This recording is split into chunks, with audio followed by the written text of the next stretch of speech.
Welcome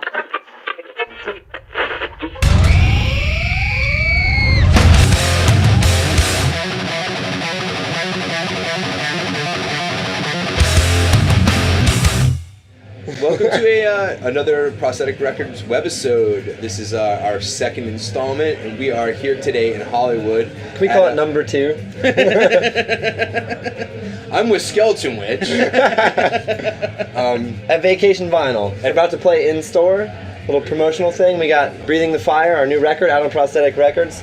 Dudes are coming in, hanging out, drinking Colt 45. We're going to play, and it's going to be rad. We're going to kick their fucking ass.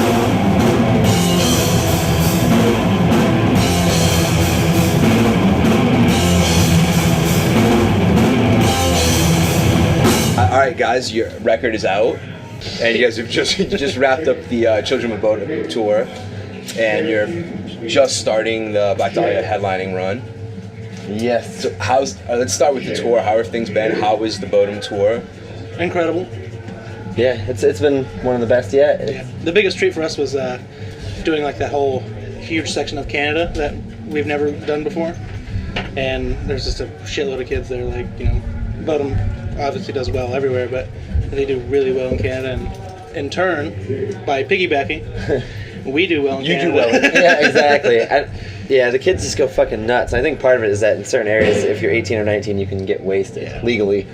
So there's all these like really young kids just hammered out of their minds going apeshit. It was so much fun. It was cool. Yeah, and everybody on the cruise, you know, from Alexi down to the bus driver, you know, everyone's rad and treats everybody cool and gets along. So it's good to have that kind of a vibe on a tour.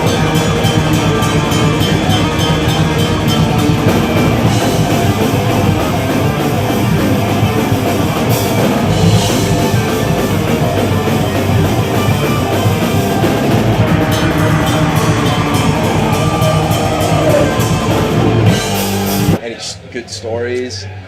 I mean, just... We hung out with Rob Flynn from Machine Head the other day, who also was in Violence. Right. We talked to him. He's kind of like been a supporter of us, like just mentioning us in Decibel magazine as one of his favorite albums of like 2007 or whatever. So we hung out with him for a while. That was cool. Machine Head has done really well, but you know, he's one of the guys who is, you know, paid dues and ate shit in a van just like we're doing.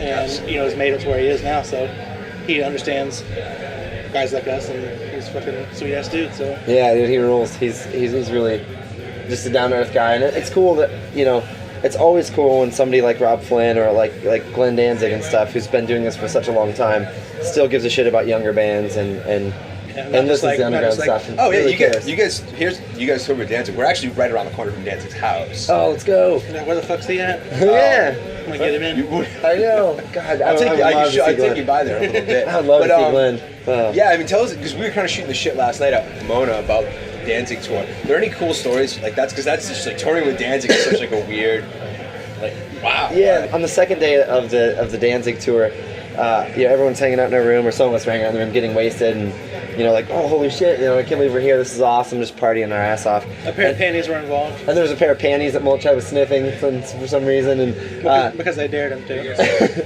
So we're like carrying on and just fucking goofing off and having a great time and shit, and Glenn's walking into his dressing room, which is right next to ours, and he hears us, and at the time he was like, oh, I'm gonna fuck with those guys, but we didn't know this. All of a sudden, he kicks in the door. What the fuck is so funny in here? Well, you know, my room is right there. What the fuck are you guys doing? And everyone's like, oh shit. We're off the tour on the second day. Second day, we pissed off Glenn. And it's like dead silence, you know, for 10 seconds. And then he just looks around and is like, dude, I'm just fucking with you. I'm Glenn. What's up, man? And shook everybody's hand. And was like, you know, welcome to my tour. I love being on the Permafrost. That's the reason you guys are here.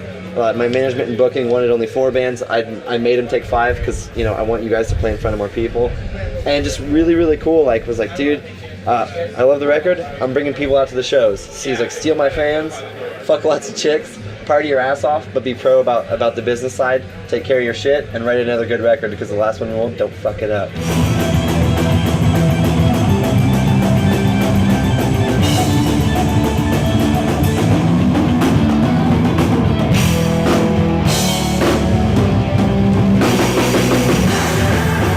And now you're going out with Black Dahlia, who you obviously have just been out with Bodom, with Trap Them, who you guys have been out with before. With Toxic Holocaust, who we've been out with like twice before. Right, and you're going to Europe with in a couple of weeks. Yeah. Right after this tour. Yes, that's gonna be a good time. I mean, because we know everybody on the tour. Well, I think Black Dahlia knows Trap Them. I don't know if they've met Toxic or not, but I think it's gonna be just like a real sweet ass like buddy tour. You know, I think everyone's gonna be friends. Probably drink too much and yeah, it's gonna be debaucherous. We'll still drink Black Dahlia's beer every night.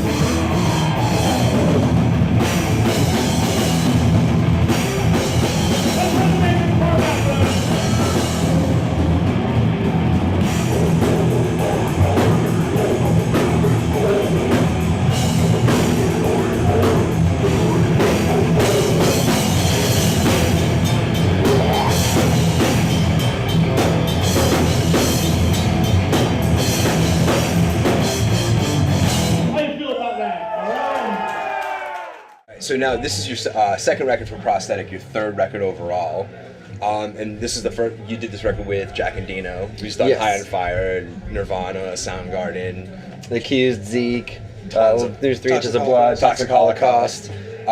So how was that? Like, it was awesome. We've had all the webisodes up on our website, so people check them out. People could kind of follow those and follow along with those. But I mean, anything stand out from that? I mean. Just a hard-working badass. You know, you figure a guy's done so many high-profile things that he wouldn't be the guy there. He'd have lackeys, but he was there every single minute we were there, and that was killer. You know, there's no hearsay that way. There's no bullshit. You get him. Kids are telling us it's better than permafrost, and that's cool with me. You know. Yeah, that's good. I mean, that's like kind of everything has sort of been like it's actually better than permafrost, which is like so rare because people are so quick to hate on everything.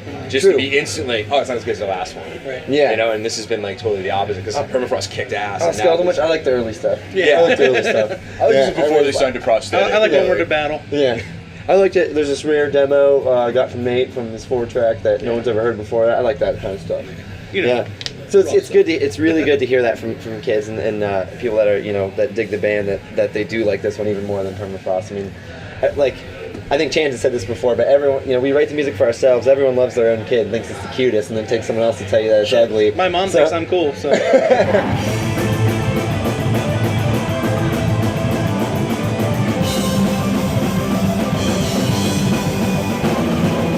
What do you guys have lined up for the next? Because obviously, you're just the record's just out. Yep. You got a lot of work ahead of you. What is lined up? Like, what can you tell? We have we finished this Black Dahlia Trap Them Toxic Holocaust tour. Then we have 10 days off. Then we head over to Europe with Goat Horn Toxic Holocaust. Then we come back and get a lump of coal for Christmas. And then I think we may be doing a headliner sometime after that. We're trying to plan out some kind of snow-free southern headliner.